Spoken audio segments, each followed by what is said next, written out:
which immediately makes you think of R. Kelly and that wonderful, wonderful musical. Classic. Uh, Shame yes. you won't be doing any more of them for a while.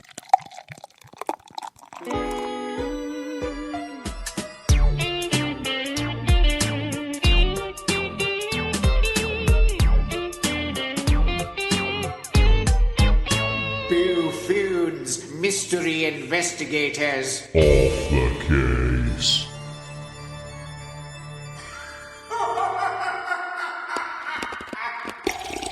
Welcome to Boo Foons Off the Case. It's us, the Boo Foons mystery investigators, but it's Saturday. We're more relaxed, we're more chill, we're laid back. It's just a bit of nonsense, a bit of fun. I'm Dan. And I'm Steve. And yeah, welcome to Off the Case. Yeah, this is it. This is what you get. Yeah, this is the quality you get on a Saturday. It's just us going, yeah, what are we going to do today? Yeah. Prodding each other going, have you got an idea? Have you got an idea? What do we do? But luckily I came prepared because I've been thinking about what could we talk about and what could we share. And I thought about a holiday I went on about 10 years ago. Because I don't think you know this story, Steve, and I think it's going to tickle you and probably to even tickle the audience. And knowing you, I can already predict some of the comments and jokes that you're going to make based on this story. So this is what I think is perfect. Yeah. Perfect fodder for the afternoon. Yeah, it's perfect fodder for a Boo Foods Off the Case episode on a Saturday. So here we are. And it's actually been to be fair, this was inspired by you talking about you being mistaken for Father Christmas in Uganda the other day. I was, and and yeah, I've never been so. I felt like a celebrity. I felt like a celebrity. There was thousands of kids just staring at me, just shouting. All I could hear was, "It's Santa, Santa!" It's like midsummer in Uganda, and they think Santa's turned up. I've seen such a big white man with a beard, red face, heat stroke. Who else could it be? Yeah. Well, unfortunately, my story, I don't get mistaken for anyone cool. But I do get mistaken for something of which we'll go through the story. So to set the scene, it was, as I said, about 10 years ago, and I'd not long out of university. I was actually starting a job. Because I was starting a job, didn't have a lot of money, early days, early career sort of thing. So therefore, holidays that I went on were British holidays. So let's find somewhere in the UK and travel, spend a few days there. Now, it's a well-known fact that I am a fan of Doctor Who. So I went, you know what? I'm going to go to Cardiff.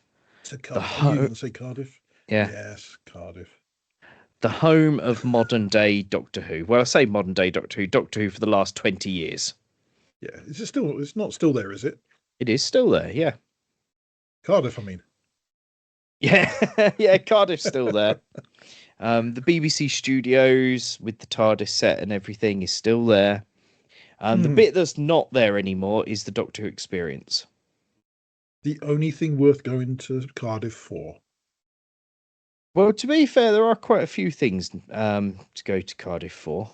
I quite like it. Is it called Chip Shop Alley or something? Do you know? Is it Chip Shop Alley that's famous in Cardiff? I have no idea.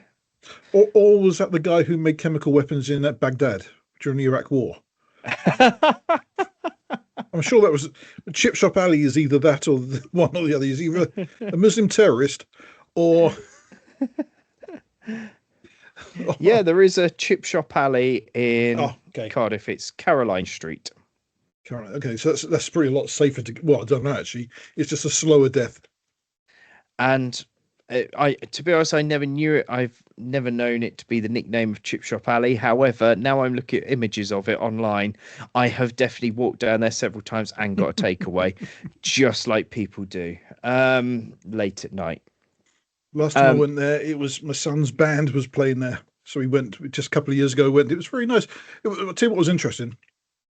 The band is English, right? It's an English band. It's from Brighton. And the whole audience, somebody was there with their phone holding up and they had the Welsh flag and they were cheering, hey! Then they swiped to the George's Cross, boo! Hey, boo! And then the band come on. It's like, yeah! It's like, come on now, you just said you hate these people because they're English. And now it's like, make up your kids are so fickle. That's all I can say. I think people in general are so fickle. Yeah. Just look at the fact that all the newspapers have got to do is start saying this person is good, this person is bad, and everybody believes it. Yeah. Well, only the people who read. Yeah, true. True. Yeah, anyway, going back TikTok. to sorry, a few. So a decade ago, which was my first visit. I've been to Cardiff a few times since this particular incident. So I go there and I'm very excited because, as I said, Doctor Who, and it's still, this is back when it was still good Doctor Who. And it might actually be a little bit longer than 10 years ago, but it's around that sort of time anyway. I go there. And the itinerary is, yes, go to Doctor Who Experience. That was always a great thing to go. That was good. I did that a couple of times. That was my first podcast experience, was featuring on a podcast, a Doctor Who podcast, talking about the Doctor Who Experience. Damn, okay, so that was many years ago. What did you say about it? Well, I said that I really enjoyed it. So nowadays there are lots of these immersive experiences with theatrics and everything. Podcast. And this was a thing that was a bit new, it was a bit unique to have these immersive experiences. So when you went in, it was framed as you're visiting the Gallifrey Museum. And you go in and they start telling you about Time Lords and famous Time Lords, and then they tell you about the Doctor. At which point, video comes up with beaming straight to see what the Doctor's adventure is. The TARDIS gets attacked, and the Doctor then asks for help. So we are the people that's going to save the Doctor. So the first two times I went, it was Matt Smith as the Doctor, and then the last time I went, it was Peter Capaldi as the Doctor. Oh, poor Peter Capaldi. So the only bits that had changed were obviously the actor standing on the set of the TARDIS. Everything else, it was still the same story. Didn't matter which Doctor it was. Same story and that sort of thing. So, and then suddenly to help him, a crack appears in the wall and you walk through the crack. And then you're then actually in the console room of the TARDIS. And you've got to collect all these gems. And then the TARDIS there, and then you land the TARDIS, and you've actually landed it on Skaro, and you've then got to find the crystal in the bit, and you're going through all these Daleks that slowly reactivating because people are nearby. And then you went into a forest where there were weeping angels. And then the last bit, you then end up in the Totter's Yard scrapyard. So back to the beginning. So and were the Weeping Angels people in costumes, or were they just statues? In this one that I did, it was statues. So in the Doctor Experience of Cardiff, it was statues, but it was the statues that, we have a one-way mirror and you then put light in it and they appear. So they're actually sort of standing around. So you don't see them to start with. And then suddenly the lights flicker and they're there. I was going to say, why did they this sounds really good. Why did they get rid of it? Then I remembered it's Doctor Who. Well, I'll get to that because after that bit, it was then general. This story is why it's no longer there, isn't it? I can tell you that story, but I will tell you the story of where I come into things. But you then left. You asked me what it was, so I was telling you, and then you left, and you were then in. So you left the scrapyard, and it was then the museum of the actual museum of actual Doctor Who. So you had props there, you had costumes there. all of that sort of thing, screen new stuff. So that was the reason why I went so many times, because they updated it every time there's a new series to have new costumes, new props, so that sort of thing. But the reason why they got rid of it, and I do know this, it was Cardiff Council. Basically, Wanted because too much money. yeah. Who would have thought? I don't know how I guessed that. So the BBC end up going, well, we can't afford to keep going, so we'll get rid of it. Did they not move it somewhere else? Well, I think that was probably in the plans at some point, but they ended up just closing it down. Everything's now in storage somewhere. And when I was a kid, part of Cardiff Bay has no tourism now. That's rubbish, isn't it? Well, when I was a kid, the Doctor Who exhibition we saw was in Blackpool. You had to go all the way up to Blackpool to see the Doctor Who exhibition. That was awesome. Yeah. But again, it doesn't sound like it was anything as good as that. But No. what a waste. I don't understand councils who do things like that. It's just, it's like when you watch Dragon's Den, isn't it? You see somebody come up with a brilliant idea and then they want 49% of it. It's like, okay, well, you're going to get that much more money, 49%, give it to them. Just take the money. You're not going to get it otherwise. Yeah. 51% of £1 billion is better than 100% of nothing. Cardiff, I go. I've done the Doctor experience. I've also booked on to do a locations tour. It's a minibus thing. I've gone all around Cardiff looking at all different locations that have been used on the show. And then I've got a few days left. So I've done all the Doctor Who nerdiness. I've done pubs, nightlife, all of that. And then it gets into the reason why I wanted to tell you this story, Steve. Okay. I'm then looking for other things to do in Cardiff and surrounding areas. And as you know, at that point in time, I was a teacher. So I was looking for... I had a teddy bear in the classroom that was called... I remember your bear. Yeah, You've met the bear. Yeah. We went to Cheddar Gorge with it, didn't we? We did. We took Star Bear on holiday to Cheddar Gorge on a day trip. But anyway, I had Star Bear with me. My boobs knocked me out, didn't they? That was when we were driving down that road, Yeah. and you just start going. You said something along the lines of that stop driving over the bump so fast. You're making my nipples chafe. Yeah, that's it. And I then stopped the car because I had to laugh my absolute head off. It was a very bumpy road. Yeah. So that's the difference, is you make me laugh, so I have to stop the car. I make your car smell, and that's what makes you stop the car. Yeah. But so I've got Starbear with me. I've done a tour of the Senedd, which is the Welsh government. He's got some photographs in there, and it's all great. And then I go, right, I'm going to go to Cardiff Castle, because I'd heard there were a couple of other locations that were used in Cardiff Castle for Doctor Who, and also it's a castle. Who doesn't love a castle? So me and my partner at the time are now in the line to go and get tickets to get full access to Cardiff Castle. Now we're lining up together. I've got Starbear in one arm because I'm going to get pictures of the teddy bear in the castle. But because my class will be like, that's amazing. He's been to a castle. How great is this? And you know what I'm like? You've been with me where we've been places. And you know those little metal toy cannons that they get? They've got those near the till. So I've got Starbear under an arm. I'm playing with a little toy cannon, sort of setting it up, like clicking it and pressing it. And I'm actually sitting there. And I've got that distracted that I'm now standing there. My girlfriend has disappeared. So I haven't even noticed that she's disappeared, sort of thing.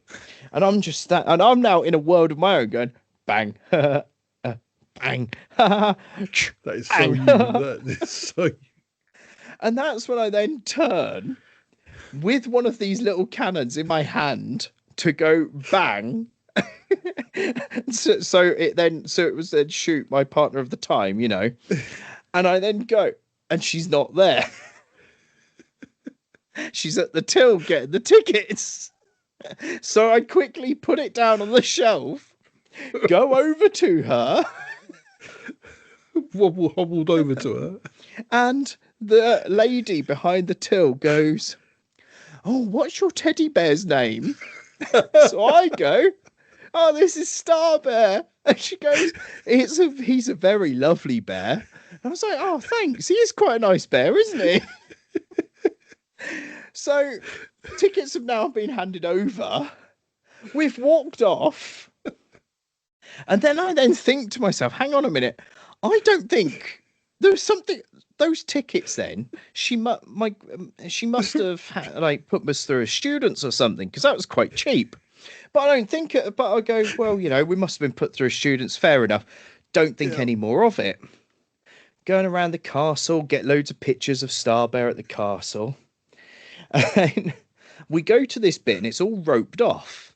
And I say to the like in museums and stuff, they have like the people there that tell you about the information and that guides. I think that do they call them guides? Yes, or museum people, whatever you call them. And I say to the bloke that's in this room, any chance I could get you could take my bear, put it in that chair over there so I can get a photo of him. And he goes, "Oh, I can do one better than that, just for you. Come with me, young man." He takes the rope. I get to sit in the chair with Star there. The bloke takes my phone, takes the photographs, and then turns to look at my girlfriend and then says, "You're so good to look after him like this." And I'm like, "Oh yeah, great, yeah." So I'm like, that was a bit of a weird thing to say, but fair enough. Off we walk. We finish in the castle. We then walk off and go and sit in a pub for lunch. And that's when I then say to my partner, Thompson, "Have you still got the receipt from the custom?" "Why?" I went, "Because that seemed really cheap." That's when I look at the receipt. We were put through as an adult and a carer. So they clearly thought that I had special educational needs and that my girlfriend was my carer. Yeah. At this point, should we say this is the ex-girlfriend now? Yeah, of many years ago. Now we know why. You didn't tell me this is the reason why. She was so embarrassed that they thought she was your full-time carer. Well, you're so enthusiastic. What you do? I mean, when we went around that museum, if anybody wants to see Dan, what he's like when he goes out in public, on YouTube, there is our video of when we went to the museum in Bedford. You can see exactly what he's like. This is why we could get away with anything going out, because I'm convinced it isn't just then. I think if anybody would have seen us, they would have thought the same. When you're sitting there trying to sell me plastic fruit. It was wooden fruit, actually, not plastic. Or was it wooden fruit? Okay. Yeah, it was made of wood. Hey, you're retarded. You don't know what the difference is. Well, it gets better. It gets better because that same holiday, the following day, we go out. Now, there's a great museum called St. Fagans. So what? St. Fagans. I thought that's what you said. What's it a museum of? It's so the official thing is National Museum of History. It's I like to call it a building museum. Okay. Because what they've done, they've actually taken buildings that were due to be demolished, and rebuilt them within the museum. So they've actually taken them apart brick by brick. So in this museum, they've, the David Tennant episode of Doctor Who where he disguised himself as a human, with the family of blood, the little girl with the red balloon, Martha Jones is there. He's a teacher at a boarding school. Okay. Falls in love with the woman that ends up playing his wife in that show about the girl with autism. You mean your sister, your identical twin sister, yeah? But Yeah. He could have Anyway, been your dad. in that museum, not in that episode of Doctor Who, Yeah. they go to a dance. And that's the big cinematic conclusion of one of the episodes. Is they're at a dance, and then the next episode opens up, and the family of Blood are there to try and kill everybody, and this, that, and the other. That hall that they go for the dance in, and actually a lot of the shots that episode was filmed in this museum. Okay. So, and the shot as well where he gets the cricket ball and throws it, and it bounces off loads of things and hits the piano, and the piano comes down to save somebody. I can't remember the exact details. That's all filmed along the row of shops that are there. So it's a very interesting place because it's all old, and you can walk around them all. I thought it was just a museum of cigarette fag ends. It does sound like that, yeah. Yeah. I think it's because it's in the place of St. Fagans. Still doesn't get any better, does it? They should definitely change the name. I've just remembered an interesting fact about Cardiff. The last time I did go to Cardiff, we were moving our daughter from Bedford to Plymouth to come back with us. And I'd been out all day. She basically moved all her stuff from her flat into storage. And I was driving back to Devon. It was late at night. I drove up in the morning. So I was 4:00 in the morning. I drove up to Bedford, spent the day moving all her stuff into storage. Then I drove back home. So this was like 11 o'clock, 12 o'clock at night. So it was a long day. And I'm driving thinking, I don't remember the bridge this long. When I hit Bristol, I just carried on going straight. And I went across the bridge. I ended up in Cardiff. No. And I phoned them up and said, look on the map where I am. I was in Cardiff. I was that tired. I just continued driving until I ended up in Cardiff rather than Plymouth. Yeah, that was the last time I was in Cardiff. I could have been your special needs brother after that.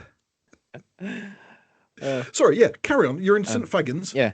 So in St. Fagans Museum, and as I said, it's like a building museum, and you can walk around some of the buildings, but there are bits that are strictly off limits for various reasons. And again, I've got Star Bear under my arm, walking around with Star Bear.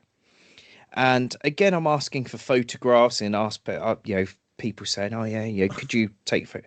And they're letting me do it. And we get into this one bit, which is an old Victorian school. And I'm like, "Oh, this is brilliant," because I can get a picture of him in a desk. And the kids will be like, "Oh my God, he's in an old school. How amazing is this? Starbear's in an old school. He's gone back in time." Now, you couldn't actually get near the desk because it was all sort of cordoned off. But there was a lady that worked for the museum dressed as an old Victorian school teacher. So I say to her, "Can I get a picture of Starbear in one of the desks?" And she goes, "Oh, would you like to sit on one of the desks?"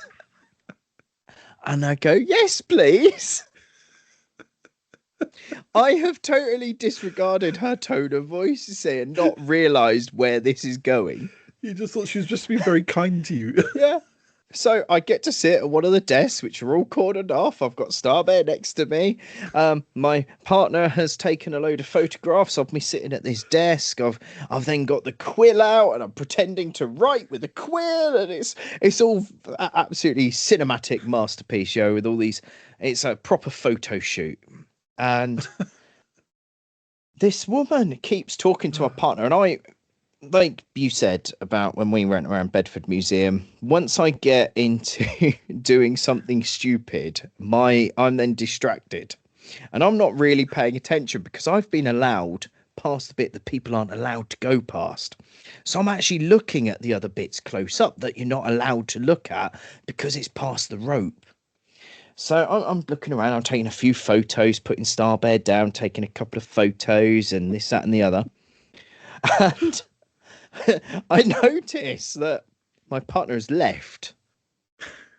She's not in the room anymore. So I go to leave and say thank you to the lady. She goes, "That's okay. Enjoy the rest of your day." And I'm like, "Oh yeah, thank you, I will. And be careful when you go back into Cardiff tonight." I was like, "Oh, why? Why?" She goes, Just make sure you stay with her, okay? Go wandering off. Yeah, I'm like, down yeah, Chip Shop right. Alley. Fair enough. So I leave the building, and my girlfriend is outside in fits of laughter. And I'm like, what's the matter with you? She goes, do you know why all of that just happened in there? I'm like, no, why? Sure, that woman thinks you've got Down syndrome.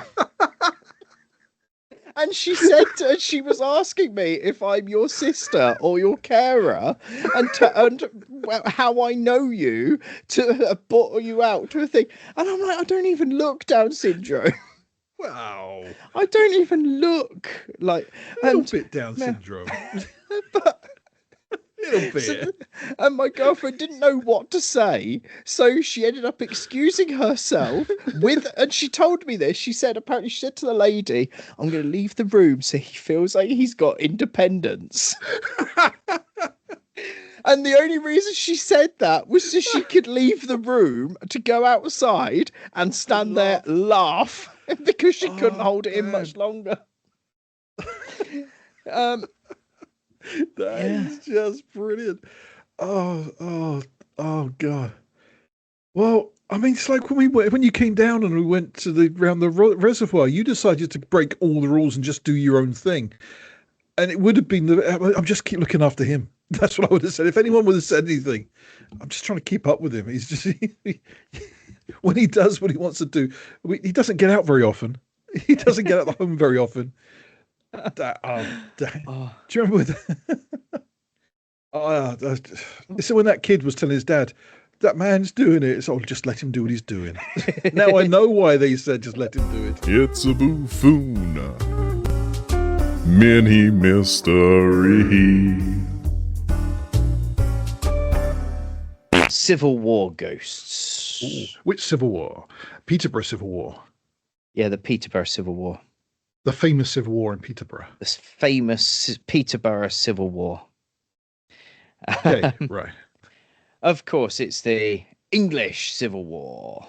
Now, in Peterborough, there was, in the 13th century, was a fortified manor house called Woodcroft Castle. Today, it's a private house.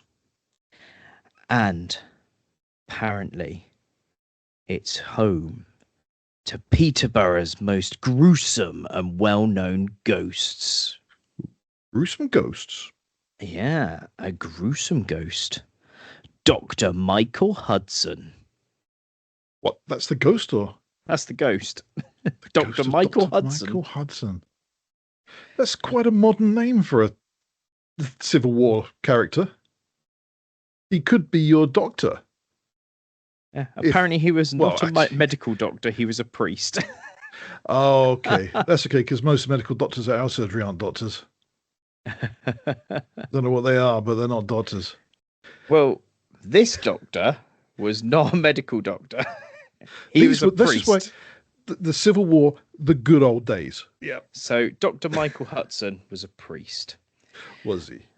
Yes. And this is the interesting thing. Although this is linked to Peterborough, when the Civil War started in 1642, he actually moved to Oxford, which was the royalist capital throughout the entirety of the Civil War. And he became the chaplain to King Charles.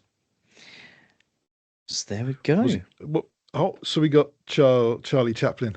Oh, yeah, Charlie. King Charlie's Chaplin. There we go. There we go. That's the highlight of the show. That's your social media post there. A story about King Charlie's Chaplin. Did he have a little moustache too? Yeah. And the little bowler hat. Little bowler hat. He was the first one to bring bowler hats in the 17th century, whatever it was, 18th century. What walked around with a walking stick. Yeah. Yep. Yeah. Oh, do you know what? I've got to make sure I don't do this, because I watched one of our little social media posts, and you're trying to say something, and then there's me just doing this. Yeah. And that's the whole footage of me just like down in a bottle, like a Neanderthal. There's another one where you've just got a burger in your hand. Is it? Yeah. There's one where you've just got a burger in your hand. You're just like, and then you say something, and then you go, That's going to take this job very seriously. although I do it at work too. Yes. Well, there was one the other day that was uploaded where I just casually picked my nose. Didn't even know I'd done it. Did you eat it as well? No. That's good. That's good. That's some good editing from you there, Dan. Yeah. Just put it into a sandwich. You're civilized up in Bedford. Sorry, King Charles Chaplin. Yeah. King Charles Chaplin. So 4 years later, 1646, Dr. Hudson was with King Charles on his last night at freedom. Well, during his last night of freedom at Stamford, which was just before he surrendered. Charles was imprisoned in the rooms over the Cathedral Gateway in Peterborough on his way south on the march. When the war started again in 1648, Hudson was the Royalist Scoutmaster General. So basically, he became a spy for the king. Oh, I just thought you meant a scoutmaster like in Dib Dib Dib. Not taking a load of boys off to the woods then. Oh, he was a priest. Good point. I take that one. Enough said on that matter. Yep. And he actually ended up garrisoned at Woodcroft, which is this Woodcroft Castle, which is now a private house to this day. And he was there with a load of Cavalier soldiers because obviously he's the spy for the king. And of course, he's going to be protected by the Cavalier soldiers. Eventually, parliamentarians take over the area and driven out. He's then back at Woodcroft. And when the Roundheads start trying to storm the castle, they try and get Dr. Hudson to surrender. What happened next is similar to a Monty Python film. So they threw a cow at him. Dr. Hudson climbs onto the top of the castle's tower to shout down his answer that he wasn't going to surrender, telling them to get lost. They asked him to give up, telling him that the king had already been captured and the war was effectively over. He refused. The Roundheads attacked the castle again, and unsuccessfully, the Roundheads withdraw. Then they appear again to try and get Hudson to surrender, saying that if they stormed the castle, they would have to kill everyone inside. And he still said no. Okay. The Roundheads attacked. Hudson was standing on the tower, shouting encouragement to his men and hurling abuse at the enemies. He then got a shock when the gate was blown open using a gunpowder packed bomb that was placed against the gates. And the only way out of this tower has now been stormed, which is through these gates. So Hudson attempts to avoid being hacked to pieces by hanging off the edge of the ramparts. So he's now hanging off the side of the wall.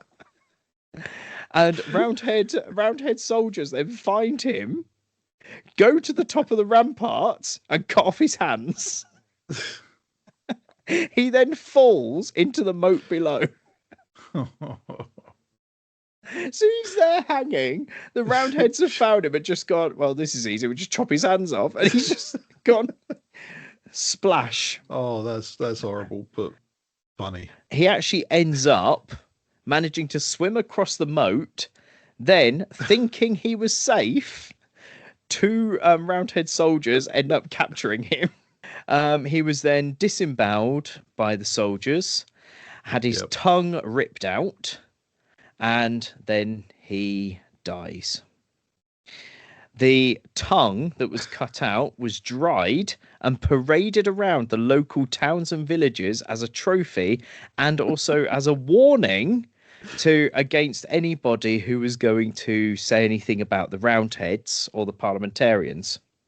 So that's the story of how Dr. Hudson died. Now, apparently, the two men who finally killed and mutilated Dr. Hudson died under mysterious circumstances, which they believed was cursed after killing him. Sure, but how Dr. Hudson died was almost natural causes back then. Yep. There's no such thing as mysterious circumstances. It's like, if you think about it, people would be dying of it. Okay, so how did they die? How did they die? Well, it One just says it swallowed was his own tongue. mysterious Oh, circumstances. it's got to be more than that. I thought they swallowed each other's tongues or something. That would have been mysterious. However, this is where the ghost comes in. Oh, Every year on the 6th of June, which is the anniversary of his death, a ghostly apparition will emerge from the waters. The ghostly figure of a man, wet, bloody, and muddy, with no hands. On other nights, ghostly screams will be heard by various witnesses. Other ghosts in the area are said to be Cavalier soldiers who were killed on that evening by the Roundheads. And apparently nearby, some people have said there's a phantom nun. However, people do think this is Dr. Hudson in drag. again. Okay. Dr. Hudson in drag. I suppose he would have. You'd have guessed he'd have been a Protestant, yeah? Yeah. So, I mean, if you're going to go in disguise, I mean, surely as a Protestant, it's very good you go as a nun. No one's ever going to suspect you. Yeah. Yeah. That's yeah. This is 2026. Anyone can be a nun if they want to be a nun. Yep. Even Dr. Hudson's ghost. Yeah. Some might have a habit for it.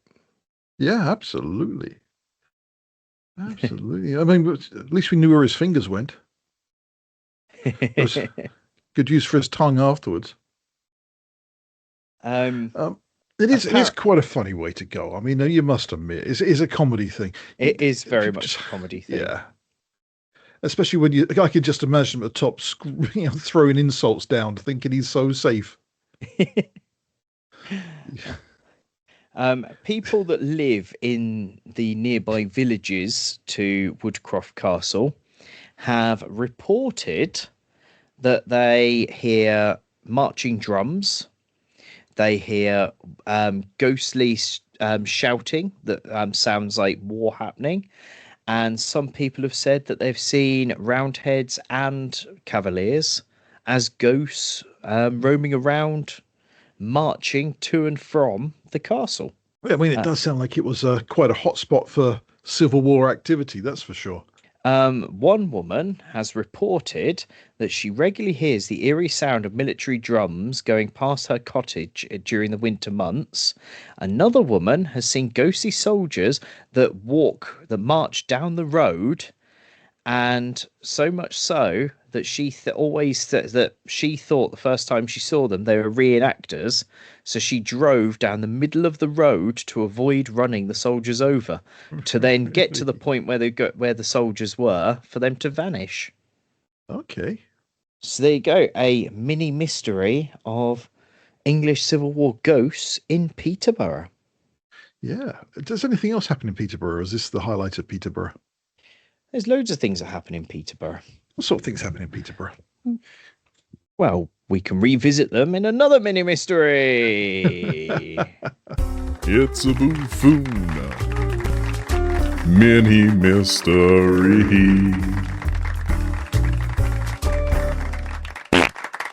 But it's just that you have this energy, and you still have it. You're like, what, 60 now? And you still got that energy. Well, it's funny you say about that energy. A few years ago, this was pre-COVID, I took a group of, my class on a trip to the forest. It was one of the woods out Milton Keynes way. I can't remember the name of it, but there's a forest school in there.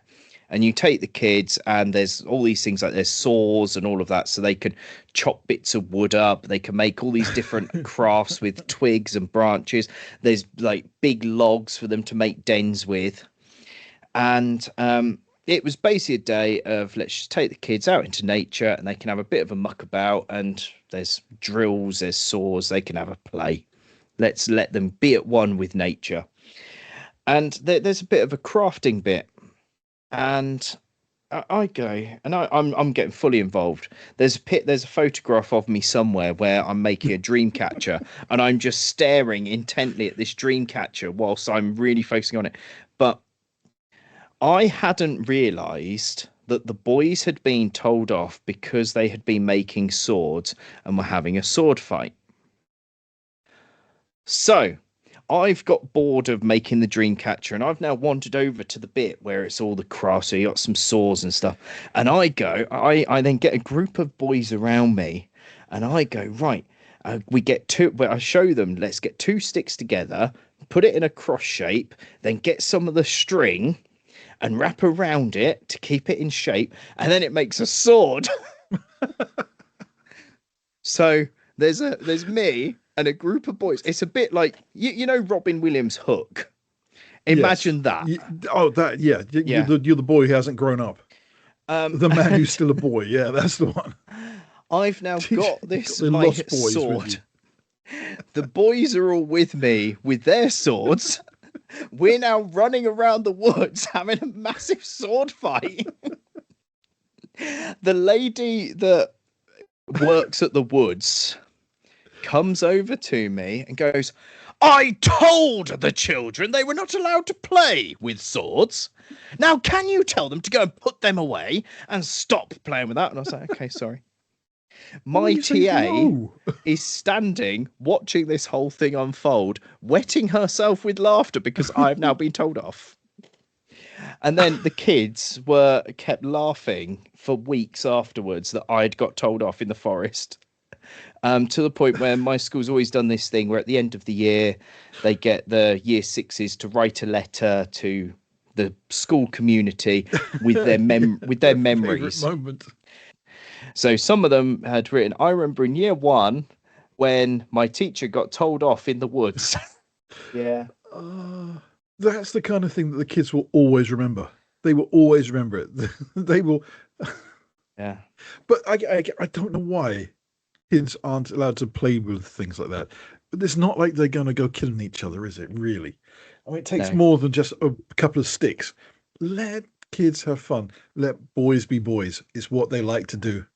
Well, there is actually a ridiculous amount of research out there that actually suggests that those that do get chance to experiment through play with playing things like swords and weapons and all of those sorts of games actually end up being less violent when they're older because they've realised when they're younger, if I punch that person punches me back and it hurts. So then they're then less likely to do it. So actually there's quite a lot of research that actually suggests that actually leave them. If the children want to do that, then obviously explain to them the consequences and the risk and that they're going to get hurt. But yeah. Oh, we could go into the roundabout. Yes, we used to have a much better time playing with swords and fingers being guns and toy guns. And when your toy guns look like guns and you play cowboys and Indians, politically incorrect. But it was just like you play Star Wars, who's going to be Darth Vader and choke out everybody else. It's like, man, it was so much fun back then. My dad made the greatest swords out of wood for us. Crafted these amazing wooden swords. Played with them for ages. I just remember that so clearly. It's like, I couldn't make swords, but now I know how to do it. You just get a couple of sticks and put some twine around it and then get chased around by an angry trustee of a woodland area. Should we, right, well, next time I come up to see you, can you try to book in there for just us? Can we play with swords there without the kids? Well, can we sneak in and play with swords? Yeah, but guess what? The thing is, Steve, we're grown-ups. I know, it makes it funnier. So that means that we can just go and buy swords. We can go and buy. We can just go and buy swords. Well, we can go and buy tools like a saw and stuff, and just go to any woodland area. And then we can just do it. It's more fun to do at the place that you got told off. And you can show them that it doesn't matter. Damn it. I'm going to play with swords here with the big boys now. And if you don't like it, we'll withdraw funding. But no, that's great. Please, when we go out next, when I come down or when you come down, or when I come up or you come down, let's role play that and film it. Honestly, let's just do it. Let's see if we can get away with it. It could be great. It could make for a really good video. Oh. We just need a bit more food on your shirt. That's all. Well, how about what if instead of Star Bear, what if we see if somebody can make our ghostly logo thing as a plush, and that could be Star Bear? That would be cool. But no, I think that's a really good story. That was well worth it, even if it took us all the way through Doctor Who to get there, and you weren't even special needs in Doctor Who. Yep. And that's how I tell stories. I end up going all over the place, just like our Saturday episodes. This is why our Wednesday episodes make more sense, because the research has actually gone into it to actually make it a linear story. Have you been planning that all day? Yeah. Whereas I end up going, oh yeah, there's this thing, then this thing, then this thing, then this thing. Yeah. So I'm just trying to think any decent. All I know, like I said, when I went to America for work, I kept getting stopped because I was overexcited. So they kept stopping me and checking my shoes for bombs. Yeah, I can see that. Because I was very excited about going to work in America, and of course then there was the Devon trip where we were followed by Jimmy Savile for the whole trip. There was that one. You've told me about that, but you haven't told the people on the podcast about Haven't it. I? No. Oh, do you know? I always say that when you go work in a new place and they say, "Oh, give us 2 lies and a truth, or 2 truths and a lie about yourself, so we can all get to know each other." I like that one because you go, "Yeah, Jimmy Savile followed us around, was sat in his knee for a while, and then he followed us around the holiday camp in Devon for a week." And let's go, "No, that's not true." Yeah. David Suchet, Poirot called me the C word. What? No, that's never done that. Robbie Coltrane, he invited us to gate crash Quincy Jones's party. No, that's not true. It's like, yeah, no, they're all true. Yeah, they and the thing is, the Jimmy Savile one, when you moved from Bedford to Plymouth, in your packing, you actually found the photograph, and you actually showed me the photograph, and I was like, what? Yeah, he had a little cloth cap, a little cloth handkerchief on his head. He was waiting in reception on the reception steps. This is back in the 80s when it was actually hot in the summertime. And he was sitting there just in his little tiny white shorts, waiting for all the kids. Obviously just seeing who was coming by. And he just sat there waiting for everybody to come. And he would see who was there. And then he followed us around for the entire holiday. Yeah. It is. My sister always said it was very creepy, but back then he was a massive celebrity. But we again thought it was quite creepy because he was there all the time, everywhere we looked. We'd go down the shop and he'd be looking in the window, knocking on the window, and waving at us. That literally just sent a shiver down my spine. I mean, I was the oldest. I don't know. I must have been 12. I must have been 12 then. So I was the oldest by. Yeah, my stepbrother's got cerebral palsy. It could not cerebral palsy. Cerebral palsy. He could have been like, who knows? Who knows which one he wanted? He might have wanted everybody, but it was just either way. We all stuck together. We stayed away, which he probably wasn't used to because being such a celebrity. Yeah, one of the biggest names in the country, one of the biggest, most famous people. But we stayed away, which was very, very, very good. sensible. See, I thought I was a simple kid, but I obviously wasn't. We obviously could sense things.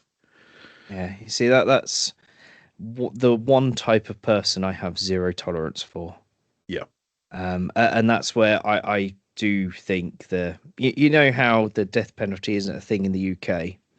I think it should be brought back just for that exact type of person. Well, and clowns. Well, you would add clowns to that. Oh, I wouldn't, because I like going to the circus. I wouldn't add clowns. You would.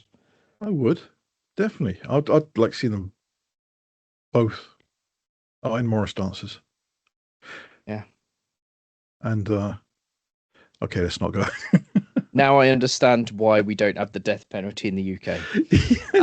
I've got this massive list of entertainers who I just don't like.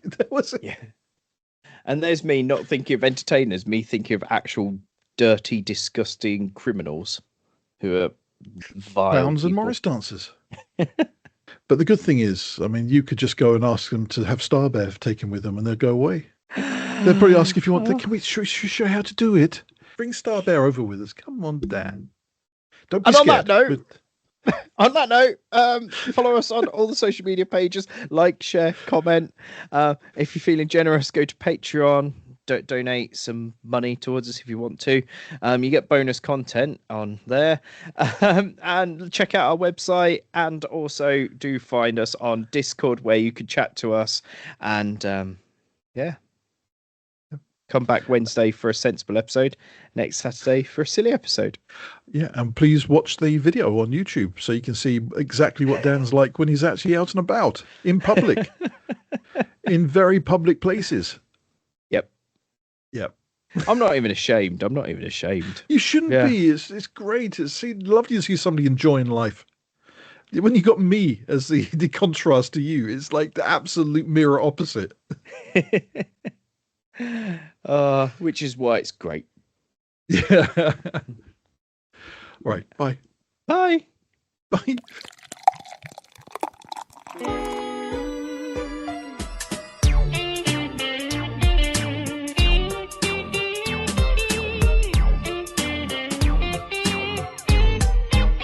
Boo Foons, mystery investigators. Off the case.